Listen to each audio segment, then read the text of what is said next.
हिमाचल प्रदेश के राज्यपाल श्री प्रताप शुक्ल ने बजट सत्र के पहले दिन अभिभाषण दिया। इस अभिभाषण में उन्होंने राज्य सरकार के 1 साल की उपलब्धियां सदन में रखी।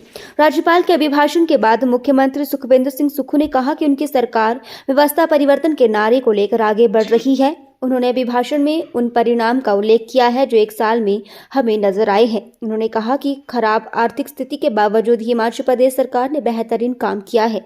उन्होंने कहा कि आपदा के दौरान राज्य सरकार ने बेहतरीन काम करके दिखाया है। मुख्यमंत्री ने कहा कि पूर्व सरकार के दौरान नौकरी बेचने का काम होता था, लेकिन उनकी सरकार ने आते ही कर्मचारी चयन आयोग को भंग कर दिया। मुख्यमंत्री ने कहा कि पिछले बजट में ग्रीन स्टेट की परिकल्पना की दिशा में भी राज्य सरकार आगे बढ़ रही है। उन्होंने शिक्षा के क्षेत्र में गुणात्मक सुधार लाने की भी बात कही। वहीं मुख्यमंत्री सुखविंदर सिंह सुक्खू ने कहा कि राज्यसभा सांसद के उम्मीदवार के तौर पर कांग्रेस के वरिष्ठ नेता अभिषेक मनु सिंघवी भी वीरवार को नामांकन करेंगे। इस संदर्भ में बुधवार शाम 7 बजे कांग्रेस विधायक दल की बैठक भी होगी। उन्होंने कहा कि अभिषेक मनु सिंघवी शुभ मुहूर्त में नामांकन करेंगे। उन्होंने आला कमान के इस फैसले का स्वागत किया है।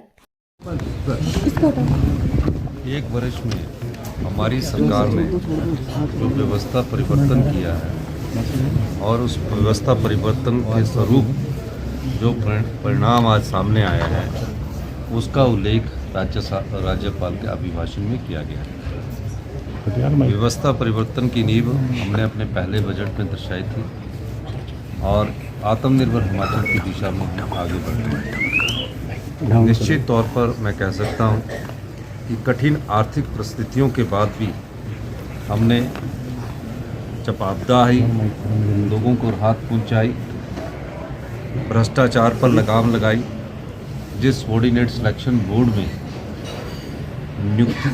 नौकरियां बेची जाती थी और उसकी हमने इन्वेस्टिगेशन करवाई और उसके बाद जब हमने पाया कि ये धंधा काफ़ी समय से चल रहा है, उस सबॉर्डिनेट सिलेक्शन बोर्ड को हमने भंग किया। वो हमारे 1 साल की भ्रष्टाचार पर लगाम लगाने की एक उपलब्धता है। आपदा में हमने लोगों को सहायता पहुंचाई।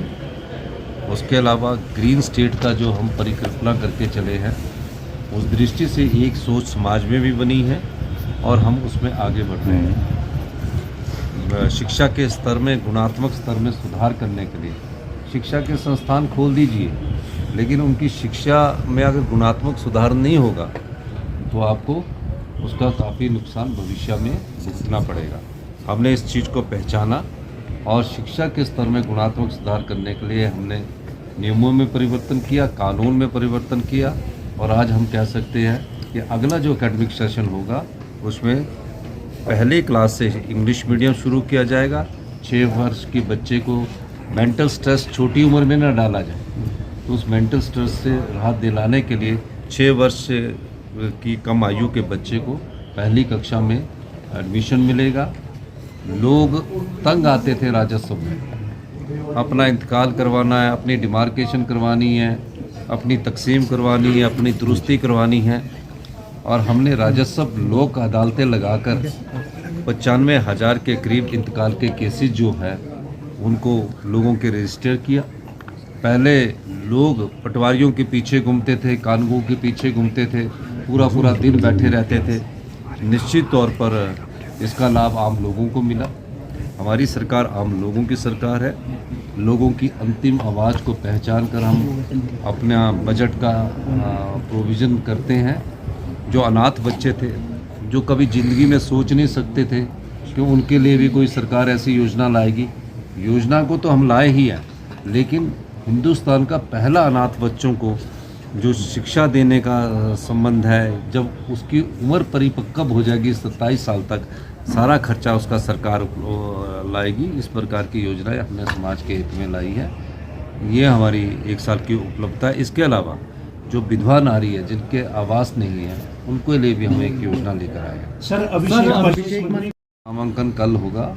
आज शाम को हमारी विधायक दल की बैठक है 7 बजे और उनका कल सुबह उनका जो मुहूर्त निकला हुआ उसके हिसाब से उनका नामांकन होगा और निश्चित तौर पर अभिषेक मनु सिंघवी जी हमारे एक वरिष्ठ सुप्रीम कोर्ट के अधिवक्ता है।